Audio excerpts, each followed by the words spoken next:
उसके अब्बू एक ऑटो रिक्शा चालक थे और उसकी अम्मी खेत में काम किया करती थी। घर के हालात इतने खराब थे कि उसके अब्बू ये चाहते थे कि वो चौथी क्लास में ही स्कूल छोड़कर काम पर लग जाए, लेकिन टीचर के समझाने पर जैसे तैसे उन्होंने उसे पढ़ने दिया।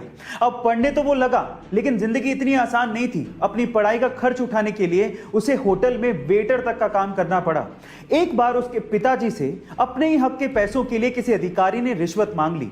अपने पिता को हक के पैसों के लिए रिश्वत देते हुए देख के उस बंदे ने सोच लिया कि वो एक अधिकारी बनेगा। फिर क्या था, 21 साल की छोटी सी उम्र में उसने यूपीएससी जैसे बड़े एग्जाम को पहले ही अटेम्प्ट में क्रैक कर लिया और पूरे इंडिया में 361वीं रैंक बनाई और आज वो एक आईएएस ऑफिसर है। उसका नाम है अंसार शेख। गाइस, आपको अंसार शेख की मोटिवेशन स्टोरी कैसी लगी चैट सेक्शन में जरूर लिखेगा। क्या हम इंडियंस शेयर मार्केट में इन्वेस्ट करने से डरते हैं? मैं ऐसा क्यों कह रहा हूं, जरा ध्यान से सुनिएगा। ये तो आपको पता ही है कि अगर आपको शेयर मार्केट में इन्वेस्ट करना है तो आपको एक डीमैट अकाउंट की जरूरत होती है। अब आंकड़े सुनिए, हमारे देश की जनसंख्या है 138 करोड़ और इस 138 करोड़ की जनसंख्या वाले देश में टोटल डीमैट अकाउंट कितने खुले हैं पता है? वो मात्र हैं 4 करोड़ और उनमें से भी बहुत सारे डीमैट अकाउंट इनएक्टिव हैं। यानी कि हम भारतीय शेयर मार्केट में रिस्क उठाने से डरते हैं, लेकिन रिस्क है तो इश्क है।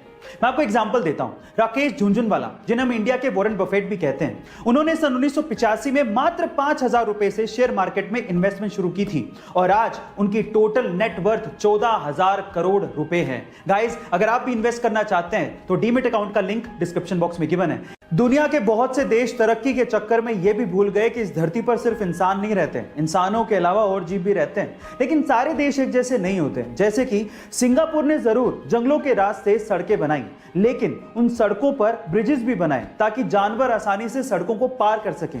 इसी तरह से ब्राजील में स्पेशली कुत्तों के लिए एक पूरा गांव बसा दिया गया। उस गांव में घरों के अंदर सिर्फ कुत्ते रहते हैं, सरकार उन्हें खाना देती है, लोग डोनेशन देते हैं और टूरिस्ट वहां घूमने आते हैं। गाइस, याद रखिए, ये धरती सिर्फ हमारी नहीं है, बाकी जीवों की भी है।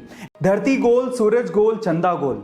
अब ये सारी गोल चीजें तो ऊपर वाले ने बनाई हैं, कुदरत की देन है। तो इंसान ने सोचा कि क्यों ना मैं भी दुनिया का सबसे गोल ऑब्जेक्ट बनाऊं, और उसने बनाया भी। तो आज इस वीडियो में मैं आप लोगों को इंसान द्वारा बनाए गए दुनिया के सबसे गोल ऑब्जेक्ट को दिखाने वाला हूं, यानी कि world's roundest object made by human.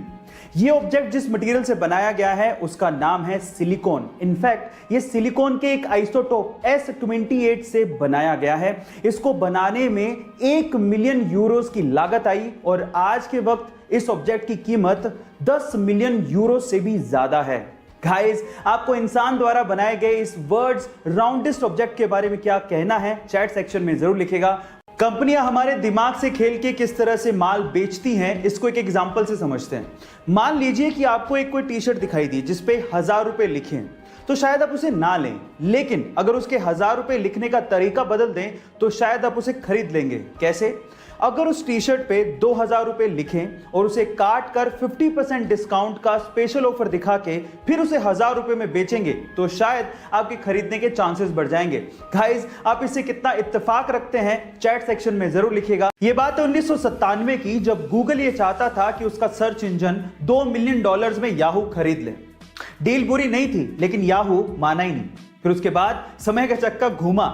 2002 में याहू खुद $3 बिलियन का ऑफर लेके गूगल के पास पहुंचा, लेकिन तब तक गूगल अपनी वर्थ समझ चुका था और उसने इस ऑफर को ठुकरा दिया।